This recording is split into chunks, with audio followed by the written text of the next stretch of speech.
100 ஆண்டுகளுக்கு நடந்த மாநாடு எப்படி நடந்தது என்பதை, நடந்த செய்திகளை நம்மோடு பகிர்ந்து கொள்வதற்காக, இது ஒரு ஆங்கிலத்தில் இந்த திரைப்படத்தெல்லாம் பார்க்கிறவங்களுக்கு பிளாஷ்பேக்னு சொல்லுவாங்க, திரும்பி பார்ப்பது. நாவலர் அருமையா சொல்லுவார், ஒரு சிங்கம் வேகமா நடந்து போகிற போது நடந்து வந்த பாதையை திரும்பி பார்ப்பது அரிமா நோக்கு என்று சொல்வார்கள். எனவேதான் அந்த அடிப்படையிலே ஒரு அரிமா நோக்கை போல இன்றைக்கு இந்த மாநாட்டை நாம் நடத்துகிறோம், 4ஆம் தேதி நடத்துகிறோம் என்று சொன்னால், நூற்றாண்டு நிறைவு விழா. நம்முடைய சுயமரியாதை இயக்கம் 1925 தொடங்கப்பட்ட சுயமரியாதை இயக்கம் இன்னைக்கு 2025 நிறைவு பெறக்கூடிய அந்த மாநாடாக நாம் நடத்துகிறோம். ஆனால் அதே நேரத்தில் செங்கற்பட்டிலே நாம் நடத்திய அந்த மாநாடு இருக்கு பாருங்க, அது நடந்தது 1929 நடந்த மாநாடு. ஆக 95 ஆண்டுகளுக்கு முன்பு அந்த மாநாட்டை நாம் செங்கற்பட்டிலே நடத்தி இருக்கிறோம். இந்த மாநாடு எப்படி நடந்தது என்கிறதை சொல்லுகிற போது, முதல்ல இப்பொழுது நடக்கிற மாநாடு, சுயமரியாதை இயக்க நிறைவு மாநாடு என்பது எவ்வளவு சிறப்பாக நடக்கிறது என்பதற்கு கடந்த 1 மாத காலமாக வந்து கொண்டிருக்கக்கூடிய நம்முடைய விடுதலை ஏடு நமக்கு அவ்வளவு மகிழ்ச்சியை ஊட்டக்கூடிய வகையில நம்முடைய கவிஞர் அவர்கள் இந்த மாநாட்டின் சிறப்புகளை எடுத்து சொல்லி தோழர்களை திரண்டு வாருங்கள் என்று அழைக்கிற அழைப்பை நாம் பார்க்கிறோம். அருமை தோழர் வில்வம் அவர்கள் சிறப்பாக 2 நாளைக்கு முன்னாடி விடுதலையில இந்த மாநாடு எப்படிப்பட்ட சூழ்நிலையிலே நடக்கிறது, இந்த மாநாட்டிற்காக யார் யாரெல்லாம் எப்படியெல்லாம் பாடுபட்டுக் கொண்டிருக்கிறார்கள் என்கிற செய்தியை எல்லாம் விளக்கி அவர் ஒரு கட்டுரையை எழுதியிருந்தார்கள்.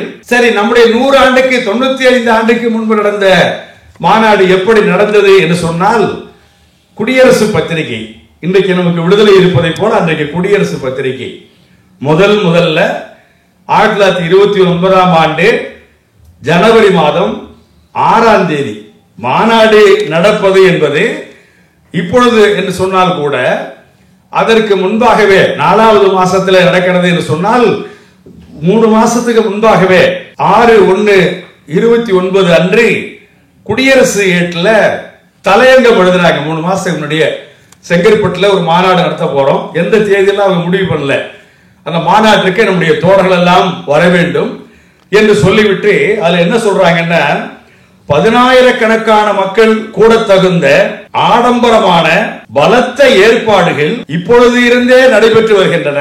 நம்ம அந்த ஆர்வத்தை எப்படி அவங்க வெளிப்படுத்துறாங்க பாருங்க என்று தொடக்கத்திலே தலையங்கம் எழுதி, தலையங்கத்தில் ஒரு பெட்டி செய்தினா நமக்கு தெரியாது, முக்கியத்துவம் தெரியும். இந்த மாநாட்டை பற்றிய முதல் விதை தூவப்பட்டது என்பதை அந்த தேதியில பார்க்கிறோம். அடுத்த இதழ் வார பத்திரிகையில, நம்ம சங்கொலி பத்திரிகை மாதிரி வார பத்திரிகை குடியரசு 6ஆம் தேதி முதல் இஷ்யூ வந்தது. அடுத்த இதழ் 13ஆம் தேதி வருது, 7 நாள் கழிச்சு. அந்த 13ஆம் தேதி வந்த அந்த குடியரசு பத்திரிகையிலும் அதுலயும் தலையங்கம் எழுதுறாங்க. இந்த மாநாட்டை பத்திய, செங்கற்பட்டில் நடக்கிற சுயமரியாதை மாநாட்டை பத்தி எழுதிவிட்டு அதுல என்ன சொல்றாங்க, சுயமரியாதை இயக்கம் தோன்றி 3 வருஷம் ஆகி போச்சு. 25ல தொடங்கணும், 26, 27, 28 முடிஞ்சு போச்சு. 3 ஆண்டு முடிந்து விட்டது. இந்த நிலையில் இந்த மாநாடு நடக்கிறது. அப்ப அதுல எழுதுறாங்க, இந்த மாநாட்டிற்கு 25,000 பேர் கூடுவார்கள் என்று எதிர்பார்க்கப்படுகிறது. அப்புறம் இந்த மாநாட்டிற்கு 10,000 ரூபாய் வசூல் மூலம் நன்கொடை கிடைக்கும் என்று எதிர்பார்க்கப்படுகிறது. அப்பொழுதே அப்ப 10,000 சொன்னா அப்ப பவுன் விலை 20 ரூபாய் இருந்தது. நீங்க நினைச்சு பார்க்கணும், அப்ப அவ்வளவு பணத்தை நம்மால திரட்ட முடியும் என்று சொல்லுகிறார்கள். அதே மாதிரி உள்நாட்டில் இருந்தும் வெளிநாட்டில் இருந்தும் இந்த சுயமரியாதை இயக்கம் பிரச்சாரம் 3 வருஷமா பண்ணிருக்கோம் இல்லையா, அந்த தாக்கத்தின் காரணமாக நிறைய தோழர்கள் வருவார்கள் என்று எதிர்பார்க்கப்படுகிறது. அதை விட மிக முக்கியம் அடுத்த வரிதான். என்ன சொல்றாங்க, இந்த மாநாட்டில் எதிர்கால பணிகளுக்கான வேலை திட்டம் முடிவெடுக்கப்பட்டு அறிவிக்கப்படும். சும்மா கூடிக்கலைய மாநாடு இல்ல, என்ன திட்டம், நம்ம என்ன செய்ய போறோம் என்பதை பற்றி முடிவெடுக்கக்கூடிய ஒரு மாநாடாக இந்த மாநாடு இருக்கிறது என்பதை அவர்கள் அந்த பத்திரிகை, அந்த இதழிலே சொல்றதை பார்க்கிறோம். அடுத்தது இது ஜனவரி மாசம். அடுத்த பிப்ரவரி மாசம் 10/2/1929 அதுல நம்முடைய கவிஞர் அவர்கள் கட்டுரை எழுதுவதை போல, தோழர் வில்வம் அவர்கள் கட்டுரை எழுதியிருப்பதை போல அப்ப குடியரசு பத்திரிகையில கைவல்யம்னு இருந்தார். நம்ம தோழர்களுக்கு தெரியும், எல்லாருக்குமே தெரியும். அந்த கைவல்யம் அவர்கள் என்ன தலைப்புல எழுதுறாருன்னு கேட்டீங்கன்னா, செங்கல்பட்டு ஜில்லா சுயமரியாதை மாநாடு. அப்பெல்லாம் இந்த மாவட்டம்ங்கிறதெல்லாம் பழக்கத்தில் இல்லாத காலம், அப்ப இருந்த மொழி நடை. அப்ப செங்கல்பட்டு ஜில்லா சுயமரியாதை மாநாடு என்று சொல்லிவிட்டு அந்த கட்டுரை, சிறப்பான கட்டுரை எழுதுனது மட்டுமல்ல, அந்த நேரத்தில் நம்முடைய இயக்கத்தின் சார்பில் இப்ப மாடர்ன் ரேஷனலிஸ்ட் ஆங்கில பத்திரிகை, மாத பத்திரிகை வருது. அப்ப நம்முடைய இயக்கத்தின் சார்பில் ஜஸ்டிஸ்ங்கிற ஆங்கில பத்திரிகை வந்தது. அந்த ஜஸ்டிஸ் என்கிற ஆங்கில பத்திரிகையிலையும் தலையங்கம் எழுதுறாங்க. நம்முடைய செங்கல்பட்டில் நடக்கிற மாநாட்டை பற்றி எழுதுறாங்க. அந்த மாநாட்டு தலையங்கத்தை, அந்த பத்திரிகையுடைய, அந்த ஜஸ்டிஸ் பத்திரிகையுடைய தலையங்கத்தை தமிழிலே மொழிபெயர்த்து அந்த குடியரசு 10/2/29 இதழில் வெளியிடுறாங்க. ஏன்னு கேட்டா, ஆங்கில பத்திரிகை என்பது வெளிநாடுகளுக்கெல்லாம் செல்வது, ஜெராக்ஸ் எடுக்க முடியாது, பகிர்ந்து கொள்ள முடியாது. ஒரு செய்தி வந்து சேர்றதுக்கே ரொம்ப நாள் கணக்கில் கூட ஆகும். இருந்தாலும் தொடர்களே இது வெளிநாட்டுக்கு போறதால அதை சொன்னாங்க. அதுல என்ன சிறப்புன்னு கேட்டா, அந்த ஜஸ்டிஸ் பத்திரிகையில ஆங்கிலத்தில் எழுதி சொன்ன பாருங்க, நாம ஒண்ணு சோதாக்கள் இல்ல, நாம ஒண்ணு செல்வாக்கு இல்லாதவங்க இல்ல, நாம சாதாரணமானவங்க இல்ல என்பதை உணர்த்தக்கூடிய வரிகள் அந்த தலையங்கத்தில் இருந்தது. என்ன சொல்றாங்கன்னு கேட்டீங்கன்னா, அதிலே குறிப்பிடுகிறாங்க, இந்த மாநாடை நடத்தக்கூடிய நாம் சுயமரியாதை இயக்கத்தை சார்ந்தவர்கள் எப்படிப்பட்டவர்கள் என்று சொன்னால், ஆள் வலியும் தோல் வலியும் பொருள் வலியும் நிரம்ப பெற்றவர்கள். எப்படி தோழர்களை அது உற்சாகப்படுத்துறது மட்டுமல்ல, மற்ற எவரோடைய கம்பேர், ஒப்பீடு செய்ய முடியாத அளவிற்கு அந்த லட்சிய உணர்வாளர்கள் அப்படிங்கிற செய்தியை சொல்லி அதுல என்ன சொல்றாங்க, இந்த மாநாட்டால் தமிழ்நாடு சிறக்க போகிறது. அடுத்தது சொல்றாங்க, சுயமரியாதை கொடியை சுற்றி சுற்றி திரளாக ஆரவாரம் எழுப்பிக் கொண்டு, உணர்ச்சி முழக்க எழுப்பிக் கொண்டு, அன்பு தோழர்களே செங்கல்பட்டு நோக்கி திரண்டு வாரீர் அப்படின்னு சொல்லி அந்த தலையங்கத்தை அவர்கள் எழுதுறாங்க. இது 10ஆம் தேதி. அடுத்த இதழ் 17ஆம் தேதி வருது. அந்த 17ஆம் தேதி இதுல தலையங்கத்திலே சுயமரியாதை மாநாடு அப்படின்னு போடுறாங்க. அப்போவே என்ன செஞ்சிருக்காங்க, இந்த மாநாட்டை பற்றி விஷமத்தனமாக சில பேர் பத்திரிகையில, பார்ப்பன பத்திரிகைகள் எழுதியதை குறிப்பிட்டு எழுதுறாங்க, பார்ப்பன துவேஷம் இன்றைக்கு எப்படி கொழுந்து விட்டு எரிகிறது என்பதை பார்ப்பனர் இல்லாத நம்முடைய மக்கள் புரிந்து கொள்ள வேண்டும் அப்படின்னு எழுதிட்டு சொல்றாங்க. இந்த அவதூறு இருக்கிறதே, இந்த அலட்சியப்படுத்தக்கூடிய போக்கு இருக்கிறதே, இந்த எதிர்ப்பு போக்கு இருக்கிறதே, இதையெல்லாம் நாங்கள் எப்படி எதிர்கொள்வோம் என்று சொன்னால், அடிக்க அடிக்க பந்து எழுவதை போல இந்த எதிர்ப்பு வர வர நாங்கள் உற்சாகம் கொண்டு திரண்டு எழுந்து நாங்கள் செங்கல்பட்டு மாநாட்டிற்கு வருவோம் என்று சொல்லி அதிலே மிக சிறப்பாக சுட்டி காட்டுகிறார்கள். இது பத்திரிகைகளிலே வந்த செய்தியாக நாம் பார்க்கிறோம். இரண்டாவது, இந்த செய்திகளை பற்றி குறிப்பிடுகிற போது என்றைக்கு மாநாடு நடந்தது என்று சொன்னால் நாம் பத்திரிகையில பார்த்திருக்கோம். பிப்ரவரி மாசம் 17ஆம் தேதி, அதே மாதிரி 18ஆம் தேதி, 2 தேதி. இப்ப இந்த 17ஆம் தேதி வந்த பத்திரிகையில வந்த தலையங்கத்தையும் நாம சொல்றோம். அன்னைக்கு தான் மாநாடு நடக்க போகுது. மாநாடு நடக்கிற போற அன்னைக்கு தான் இந்த எதிர்ப்புகளை பற்றி எல்லாம் மிக சிறப்பாக அதிலே பதிவு செய்திருக்கிறார்கள். சரி, மாநாடு நடக்கிறது. மாநாடு எப்படி நடக்கிறது என்று சொன்னால், அதை விட மிக சிறப்பாக மாநாட்டில் ஒரு கொடி ஏற்றணும் இல்லையா? சுயமரியாதை இயக்க காலம், திராவிடர் கழகம் வந்த பிறகுதான் நமக்கு கருப்பு சிவப்பு கொடி வந்தது. சுயமரியாதை இயக்க மாநாட்டில் கொடி ஏற்றுறாங்க. அந்த கொடி எப்படி இருக்கிறது என்று சொன்னால், அது படமே போட்டிருக்காங்க, பத்திரிகையில வந்திருக்கிறது. என்ன மிகப்பெரிய சிறப்புன்னா, உதயசூரியன் சின்னம் அந்த கொடியிலே இருக்கிறது. சுயமரியாதை இயக்கம் பிறகு திமுக பிரிஞ்சு வந்தது, அவங்க ஆட்சிக்கு வந்து உதயசூரியன் சின்னத்தில் நின்று இன்றைக்கும் உதயசூரியன் இருக்கிறது. இந்த உதயசூரியன் சின்னம் சுயமரியாதை இயக்கத்தினுடைய சின்னமாக பொறிக்கப்பட்டு அதிலே தந்தை பெரியாருடைய உருவ படம் இருக்கும். அதிலே டாக்டர் நாயர் அவருடைய உருவ படம், ஒரு படம் போடணும் எவ்வளவு சிரமம் பாருங்க, போட்டு அந்த கொடியை தான் அந்த மாநாட்டிலே உயர்த்தி இருக்கிறார்கள். இதுதான் சுயமரியாதை இயக்கத்தினுடைய கொடி என்று சொல்லக்கூடிய அளவிற்கு அன்றைக்கு அறிமுகப்படுத்தப்பட்ட காட்சியை பார்க்கிறோம். சரி, இந்த மாநாடு எப்படி தொடங்குகிறது, எப்படி நடக்கிறது என்கிற செய்தியை பற்றி சொல்லுகிற போது, மாநாட்டிற்கு முன்பாக, அதாவது 17ஆம் தேதி மாநாடு நடக்கிறது. 17ஆம் தேதி மாநாட்டுக்கு முன்னாடி காலையில ஊர்வலம் தொடங்குகிறது. ஒரு மாநாடுன்னா ஊர்வலம், நம்மளும் ஊர்வலம் வச்சிருக்கோம். இந்த ஊர்வலம் எங்க தொடங்குச்சு அப்படின்னு கேட்டா, மாநாடு நடக்கிறது செங்கற்பட்டுல. இன்னும் சொல்ல போனீங்கன்னா, செங்கற்பட்டு நகரத்திலிருந்து ஒரு 3 ஃபர்லாங் தொலைவுல நகரத்தை விட்டு வெளியில நடத்துறாங்க. மக்கள் அந்த இடத்துல தான் அமைதியா இருக்க முடியுங்கிறதுக்காக. அப்படி செங்கற்பட்டுல தாண்டி நடந்த அந்த மாநாட்டு ஊர்வலம் எங்க தொடங்குகிறதுன்னு சொன்னா, நம்ம சென்னையில தியாகராய நகர்ல, நான் முதல்ல சொன்ன பாருங்க, ஜஸ்டிஸ் பத்திரிகையில தலையங்கம் வந்து சொன்ன பாருங்க, அந்த ஜஸ்டிஸ் பத்திரிகைக்கு ஒரு அலுவலகம் இருக்கு. அந்த அலுவலகத்தில் இருந்து இந்த மாநாட்டு ஊர்வலம் தொடங்குகிறது. எத்தனை மணிக்கு தொடங்குறது போட்டிருக்காங்க? காலை 7 மணிக்கு தொடங்குதுன்னு போட்டிருக்காங்க. காலை நினைச்சு பார்க்க முடியுமா பாருங்க. 7 மணிக்கு போட்டு 1 மணி நேரம் காலதாமதமா போய் 8 மணிக்கு அந்த ஊர்வலம் புறப்படுகிறது. எங்கெங்கெல்லாம் வந்தது, வழியிலே கிராஸ் ரோடு என்கிற ஒரு இடம், அந்த இடத்துல ஜில்லா போர்டு, அந்த பத்திரிகையில வந்த செய்தியை சொல்றேன், குடியரசுல வந்த செய்தி, மாநாடு எப்படி நடந்தது. ஜில்லா போர்டு சிப்பந்திகள் அந்த ஊர்வலத்தை வரவேற்றார்கள். ஜில்லா போர்டுனா மாவட்ட கழக ஊராண்மை கழகம்னு சொல்ற பாருங்க, அதுல பணியாற்றக்கூடிய அலுவலர்கள்லாம் வரவேற்றிருக்காங்க.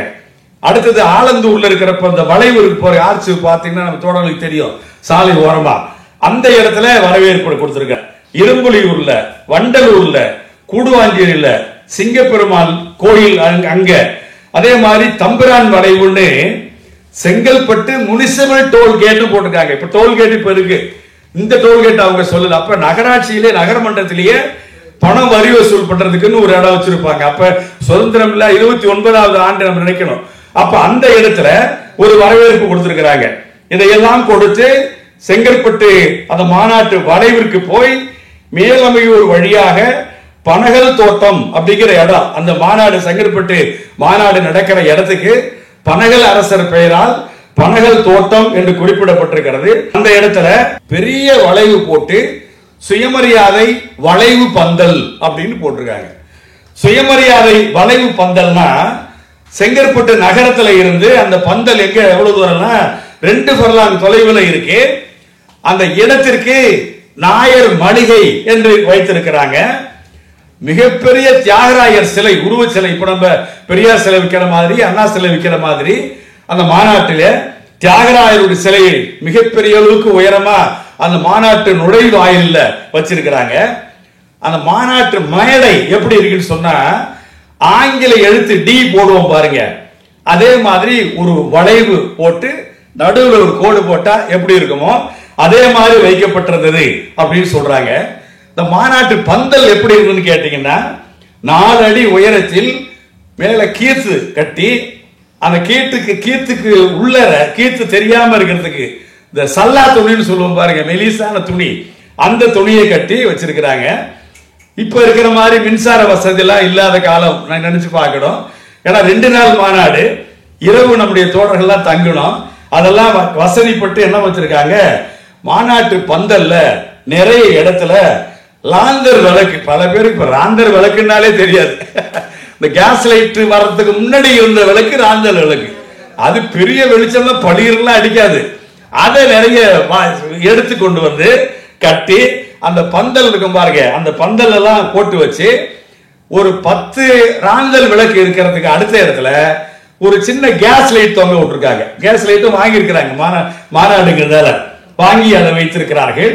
அதே மாதிரி ரயில்வே கேட் அருகில் பந்தல் அமைக்கப்பட்டு அந்த பந்தல் வழியாக இந்த ஊர்வலம், நாங்க காலையில புறப்பட்டதுன்னு சொன்ன பாருங்க, 8 மணிக்கு புறப்பட்ட ஊர்வலம் எத்தனை மணிக்கு அங்க வந்து சேருதுன்னா, அருமை தோழர்களே, 12:30 மணிக்கு அந்த பந்தலை வந்து சேருது.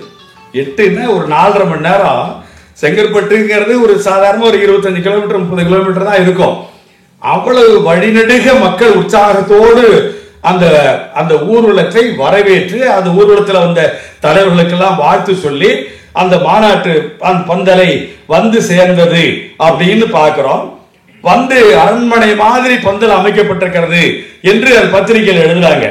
அதற்கு பிறகு வந்த உடனே முதல் நிகழ்ச்சி என்ன நடக்கிறதுன்னு கேட்டீங்கன்னா, பி.டி. ராஜன் அவர்கள், இப்ப பழனிவேல் தியாகராஜன் இருக்கார் இல்லையா, அவங்க அப்பாவுடைய அப்பா, அந்த தாத்தா பி.டி. ராஜன், அவர் தான் நீதி கட்சியினுடைய முக்கியமான தலைவர். அவர் தான் அண்ணா அவர்கள் திமுக பிரிஞ்சு போன பிறகு கூட அவங்க நீதி கட்சியினே ஒரு அந்த அமைப்பை தொடர்ந்து வச்சு அந்த நீதி கட்சியினுடைய விழாவை கூட நடத்தி அண்ணா முதலமைச்சராக இருக்கிறவர் போய் அந்த விழாவெல்லாம் கலந்துகிட்டார். அப்படிப்பட்ட பெருமைக்குரிய பி.டி. ராஜன் அவர்கள் முதல்ல மாநாட்டில் கொடியேற்றுறாங்க. அதான் தொடக்க நிகழ்ச்சி.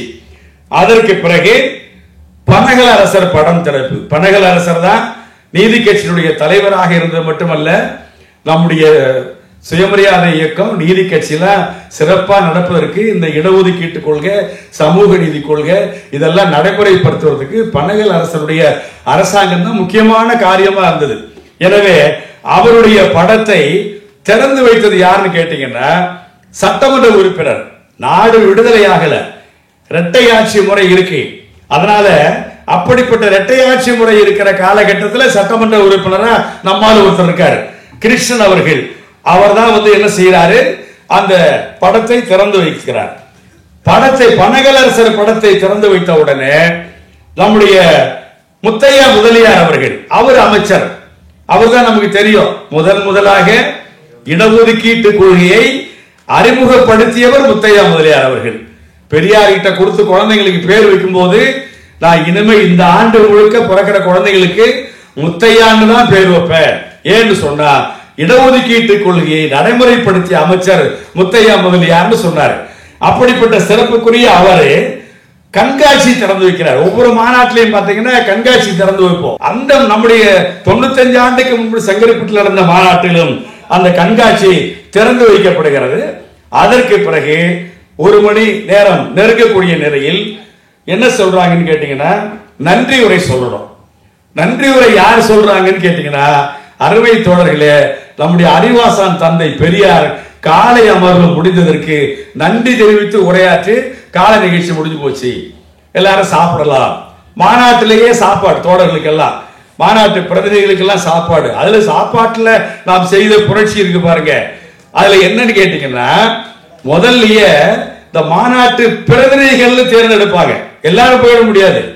டெலிகேட்ஸ் ஆங்கிலத்தில் சொல்றோம் பாருங்க. அப்படி அந்த டெலிகேட்ங்கிறவங்க எல்லாம் என்ன செய்யணும்னா, படிவம் இருக்கும், அந்த படிவத்தை நிரப்பி கொடுக்கணும். 2 நாள் மாநாட்டிலே நான் கலந்துக்குவேன் என்று சொல்லி அதற்கு ஒரு தொகையும் கொடுத்து, அந்த தொகை கொடுக்கும் போது இவங்க என்ன சொல்றாங்கன்னா, மாநாட்டு சாப்பாடு இருக்கு இல்லையா, இது யாரு சாப்பாடு சமைக்கிறாங்கன்னு கேட்டீங்கன்னா, தென் மாவட்டங்கள்ல இருந்து வந்திருக்கிற நாடார் சமுதாயத்தில் இருக்கக்கூடியவர்கள் சமைக்க போகிற உணவு. ஏன்னா நிறைய பேர் அந்த சாப்பாட்டுல கூட பாத்தீங்கன்னா இந்த சாதி ஆதிக்கம் வருது இல்லையா, அதை உடைக்கிறதுக்கு சாதி ஒழிப்பு, சாதி மறுப்பு, முதல்ல இந்த சாப்பாட்டுல இருந்து நம்ம தொடங்குவோம் என்று சொல்லக்கூடிய அளவிற்கு அதை அறிவித்து அப்படி ஒத்துக்கொண்டு வந்து எல்லாரும் தோழர்களா சாப்பிட்டாங்க அப்படிங்கிற ஒரு செய்தியை சொல்லுகிறார்கள்.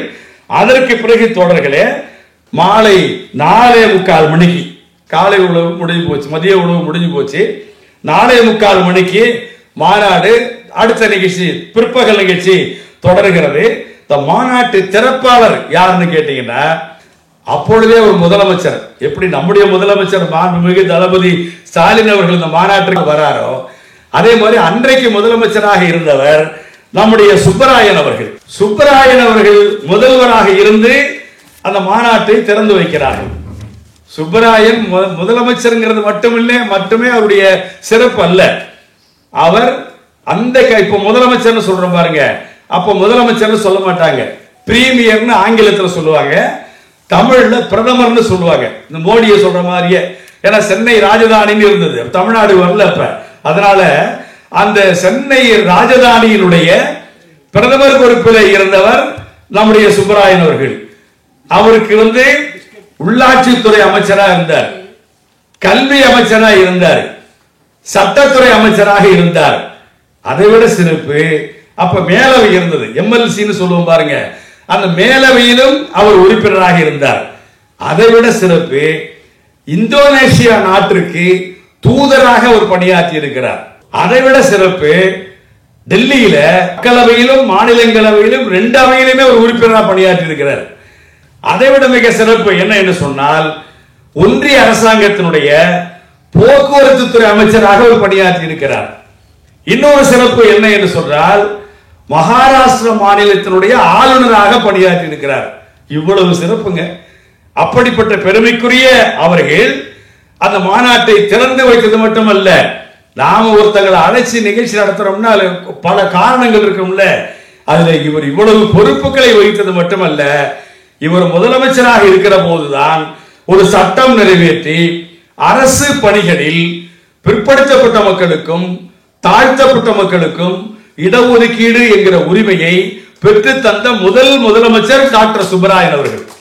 அவர் எப்படி அந்த இடஒதுக்கீடு கூட ஒதுக்கிறான்னு சொன்னா, 12 இடங்கள் மொத்தத்தில் இருக்கிறதா முதல்ல ஒரு கணக்கீடு. 12 இடங்கள் இருந்தா அந்த 12 இடத்துல 5 இடங்கள் பிற்படுத்தப்பட்ட மக்களுக்கு ஒதுக்கப்பட்டது, 2 இடங்கள் பார்ப்பனருக்கு ஒதுக்கப்பட்டது, 2 இடங்கள் ஆங்கிலோ இந்தியருக்கு ஒதுக்கப்பட்டது, 2 இடங்கள் முஸ்லிம்களுக்கு ஒதுக்கப்பட்டது, 1 இடம் தாழ்த்தப்பட்ட பட்டியலின மக்களுக்கு ஒதுக்கப்பட்டது. இது கூட்டுறீங்கன்னா 12 பேர் வரும், 12 இடங்கள் வரும். 12 இடம் காலியா இருக்குன்னா இந்த மாதிரி, 100 இடம்னா இந்த மாதிரி இந்த ஒதுக்கீடு இருக்கு பாருங்க. இது எதுவரையிலே நடைமுறைக்கு இருந்துன்னு சொன்னா, நாடு விடுதலை பெற்ற 1947 ஆகஸ்ட் 15 சொல்றாங்க பாருங்க, அதுவரையிலே இந்த சமூக நீதி. இப்ப என்ன ஒரு பெரிய வித்தியாசம்னு கேட்டீங்கன்னா, இந்தியாவிலேயே தமிழ்நாட்டில் தான் இந்த சமூக நீதி கொடி பட்டொலி பறந்தது என்று சொன்னால், அப்படிப்பட்ட பெருமைக்குரிய முதல்வராக பணியாற்றிய அவரை அழைத்துத்தான் அந்த மாநாட்டை திறந்து வைக்கக்கூடிய பெருமையை சுயமரியாதை இயக்கம் அன்றைக்கு செய்தது. அதே மாதிரி மாநாட்டு தலைவர் சவுந்தரபாண்டியனார் அவர்கள் அவர் பேசுறார். அதற்கு பிறகு முதலமைச்சர் அவர்கள் சுப்பராயன் அவருடைய முதலமைச்சருடைய படம் திறக்கப்படுகிறது. இது இன்னும் பெரிய வியப்பு பாருங்க. முதல்வர் கலந்துகிறாரு. அவருடைய படத்தை அமைச்சராக இருந்த அமைச்சர் சேதுரத்னம் என்கிற அந்த அவர் அமைச்சர் படத்தை, முதலமைச்சருடைய படத்தை திறந்து வைத்து முதலமைச்சரின் சிறப்புகளை பேசக்கூடிய காட்சி வருகிறது. இரவு நாடகம், முதல் நாள் இல்லையா, நாடகம் நடக்கிறது. அந்த நாடகத்துக்கு பெயர் என்ன என்று சொன்னால், சந்திர கமலா அல்லது சுயமரியாதையின் வெற்றி. அந்த அப்பெல்லாம் தலைப்பே நீண்ட இருக்கும். அந்த தலைப்பிலே ஒரு நாடகம் நடந்து அந்த நாடக கொட்டையிலே எல்லாரும் இருந்தாங்க என்கிற செய்தியை பார்க்கிறோம். அடுத்த நாள் 1929 பிப்ரவரி 18ஆம் தேதி, இந்த 18ஆம் தேதி திங்கட்கிழமை அன்னைக்கு காலையில செயற்குழு கூட்டம் கூடி மாநாட்டு தீர்மானங்கள் நிறைவேற்றப்படுவதை அவங்க விவாதித்து தீர்மானங்களை அறிவித்து 11 மணிக்கு அந்த தீர்மானங்கள் அங்க அறிவிக்கப்படுகிறது மாநாட்டில். அப்படி அறிவிக்கிற போது தோழர்களே, என்ன பெரிய வியப்புன்னு சொன்னா, குடியரசு பத்திரிகைகளை கட்டம் கட்டி செஞ்சிருக்காங்க. ஒரு தீர்மானங்களையும் ஒவ்வொருத்தங்க வழிமொழிஞ்சு பேசுவாங்க. இப்ப பிரின்ஸ் இருக்காரு, மற்றவங்க இருக்காங்க, மாநிலம் போல இருக்கிற முக்கிய தலைவர்கள்லாம் தீர்மானங்களை முன்மொழிந்து வழிமொழிஞ்சு பேசுவாங்க.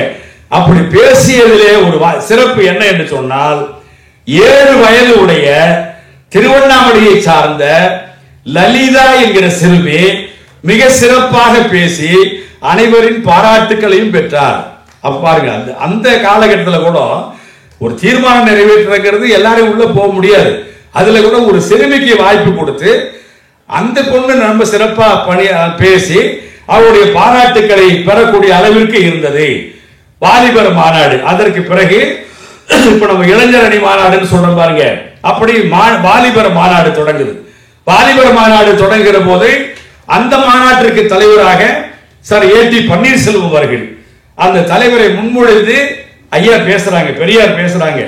அவர் சொல்றாரு, உதாரணத்தை சொல்றாரு. அப்ப கூட பாருங்க, பகலில் சூரியனை காட்ட தீவெட்டி பிடிப்பதை போல சொல்லிட்டு ஏடி பன்னீர்செல்வம் அவருடைய பெருமையை நான் இங்கே பேசுவது, தன்னை விட தன்னுடைய கட்சியில ஒரு தோழரை, ஒரு தளபதிய இப்படி உயர்த்தி பேசக்கூடிய அந்த பாங்கு இருக்கு பாருங்க. அப்படி தந்தை பெரியார் அந்த நிகழ்ச்சியிலே தலைவரை முன்மொழிந்து பேசுகிற போது சொன்னார் என்கிற செய்தியை பார்க்கிறோம். அதற்கு பிறகு ஒவ்வொரு மாநாடு நடந்தாலும் அந்த மாநாட்டை ஒட்டி நிர்வாகிகள் தேர்தல் நடக்கும். அது ஒரு மரபு. கம்யூனிஸ்ட் கட்சியில கூட அது நடக்கும், எல்லா இடத்திலும் நடக்கிற மாதிரி. இப்ப இந்த சுயமரியாதை இயக்க மாநாட்டில் சுயமரியாதை இயக்கத்துக்கு நிர்வாகிகளை தேர்ந்தெடுக்கணும். நிர்வாகிகள் தேர்ந்தெடுக்கப்பட்டாங்க. அந்த நிர்வாகிகள் பட்டியலில் சுயமரியாதை இயக்க தலைவராக சவுந்தரபாண்டியனார் அவர்கள், துணை தலைவராக 2 பேர் போடுறாங்க. அந்த 2 பேர்ல முதல் பேரு ஏடி பன்னீர்செல்வம் பேர், 2வது பேரு ஐயா பெரியார் பேர். சுயமரியாதை இயக்கத்தினுடைய செயலாளர் பொறுப்பு ஈரோட்டில் இருந்த வழக்கறிஞரான அன்றைக்கு எம்ஏபிஎல் பட்டம் பெற்ற எஸ் ராமநாதன் அவர்கள், அவர் செயலாளராக இருக்கிறார். பொருளாளராக வைசு சண்முகம் அவர்கள் காரைக்குடி பகுதியை சார்ந்தவர், அவர்தான் சுயமரியாதை இயக்கத்தின் பொருளாளராக அறிவிக்கப்படுகிறார். இதுல என்ன நம்ம கவனிக்கணும்னா, செயல் பூரா ஐயா தான் செய்யறாங்க, பெரியார் தான் செய்யறாங்க. தன்னை முன்னிறுத்திக் கொள்ளாத பாங்கு என்று பார்க்கிற போது அவர் நினைச்சா தலைவரா இருக்கலாம், செயலாளராக இருக்கலாம், பொருளாளராக இருக்கலாம், எல்லாம் அவர் தான். ஆனாலும் கூட அந்த துணை தலைவர்ல கூட கடைசியா தான் பேரை போட சொல்லிட்டு அந்த இயக்கத்தை நடத்துகிற பாங்கு இருக்கு பாருங்க, அவ்வளவு சிறப்பாக இருந்ததை பார்க்கிறோம். 2வது மாநாடு நிறைவு பெற்று நன்றி சொல்றாங்க. நன்றி சொல்லுகிற போது ஏஆர் ராமசாமி அவர்கள், அவர் தான் நன்றி சொல்றதுக்கு கூப்பிடுறாங்க.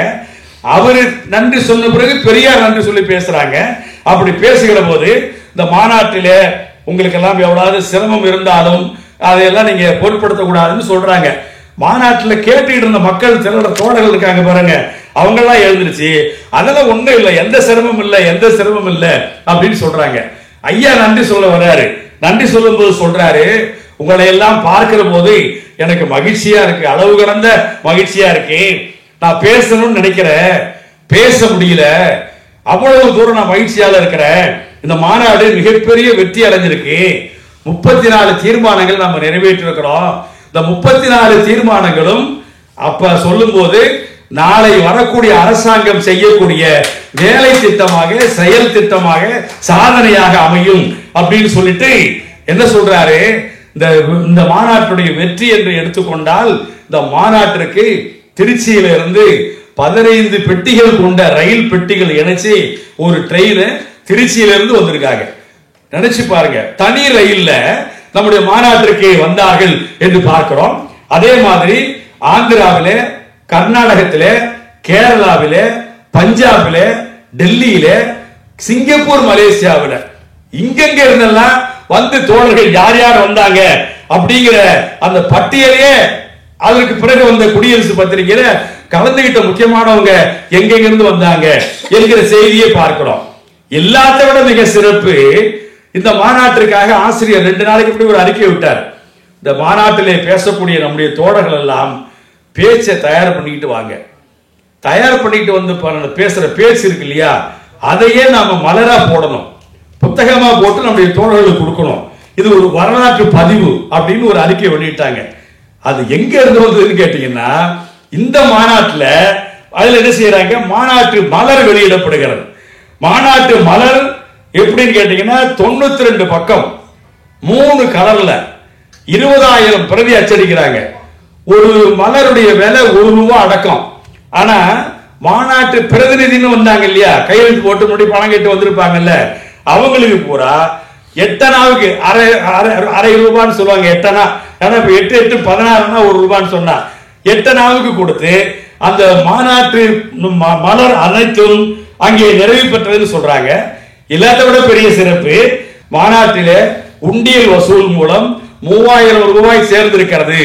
3000 நினைச்சு பாருங்க. நான் சொன்ன மாதிரி நீங்க 25 ரூபா பவுன் நினைச்சாதான் அந்த 3000 மதிப்பு தெரியும் அப்படின்னு சொல்றாங்க.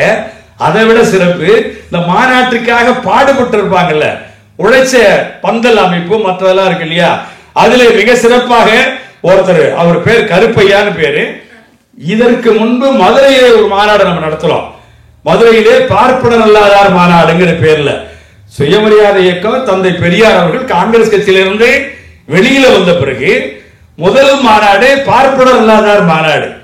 அந்த பார்ப்பனர் அல்லாதார் மாநாட்டில் தான் தீர்மானம் நிறைவேற்றோம். என்ன, சுயமரியாதை இயக்கமாக நாம் செயல்பட வேண்டும், சுயமரியாதை இயக்க கிளைகளை நாடெங்கும் ஏற்படுத்துங்க அப்படின்னு சொல்லி அந்த அடிப்படையில் சுயமரியாதை இயக்கங்கள் தொடங்கப்பட்டு அந்த விழாவைத்தான் மாநாடாக முதலாவது மாநாடாக நாம் செங்கல்பட்டுல நடத்துறோம். அப்ப அத மதுரையில நடத்தின பார்ப்பனர் மாநாடு அந்த நிகழ்ச்சியை சிறப்பாக நடத்தினவர் தான் இந்த மாநாட்டிற்கும் வந்து சிறப்பா நடத்தி கொடுத்தாரு. அவர் பேர் கருப்பையான்னு பேரு. அவருக்கு தந்தை பெரியார் அவர்கள் சொன்ன அவ்வளவு வியப்பா இருக்கும். தங்க சங்கிலி தங்க மோதிரம் போட்டு அந்த மேடையிலே பாராட்டி இருக்கிறார்கள். தங்க சங்கிலியும் போட்டு ஒரு தோழரை பாராட்டுறதுன்னு சொன்னா எவ்வளவு பெரிய சிறப்பு பாருங்க.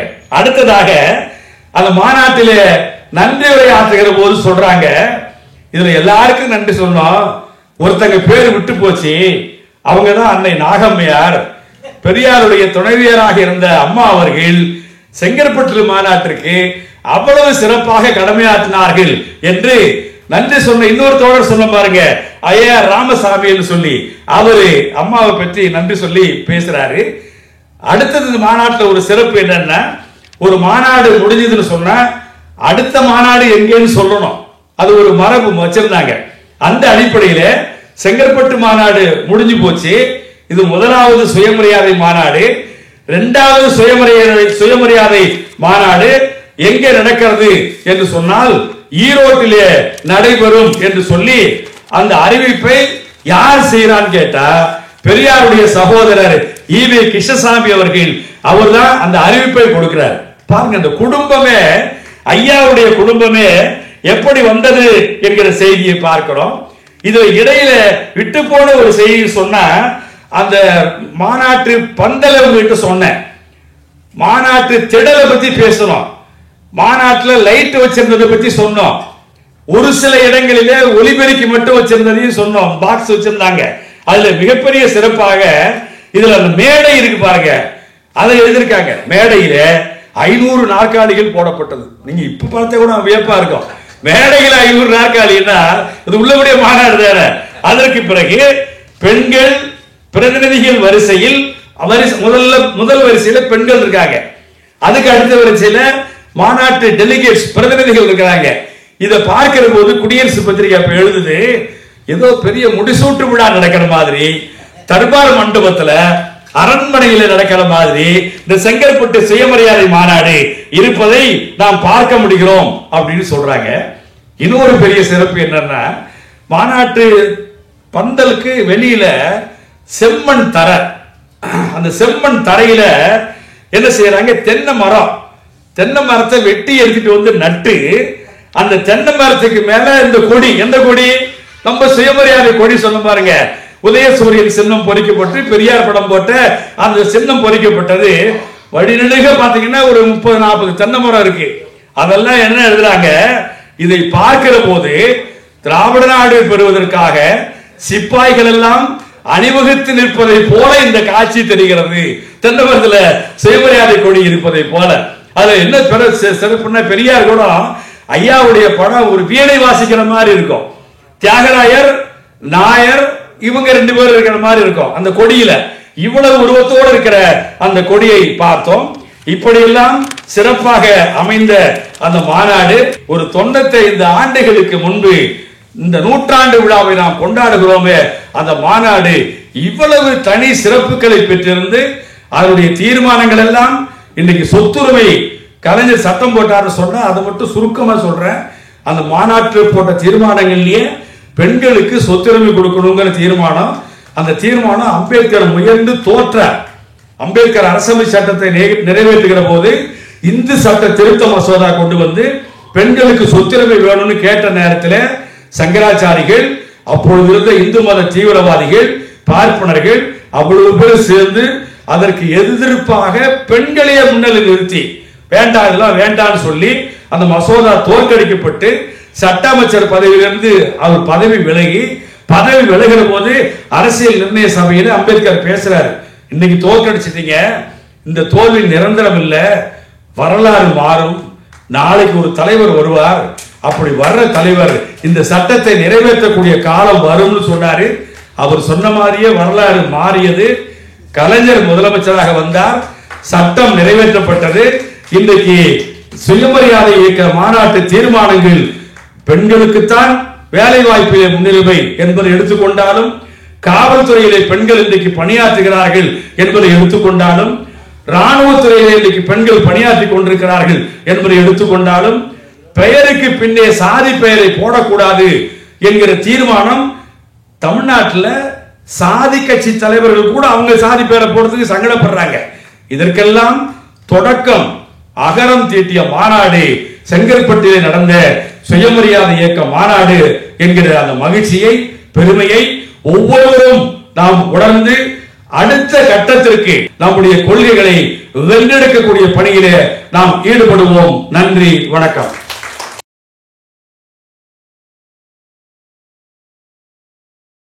லைக் பண்ணுங்க, ஷேர் பண்ணுங்க, சப்ஸ்கிரைப் பண்ணுங்க. மறக்காம அந்த பெல் பட்டனை கொஞ்சம் அழுத்திருங்க.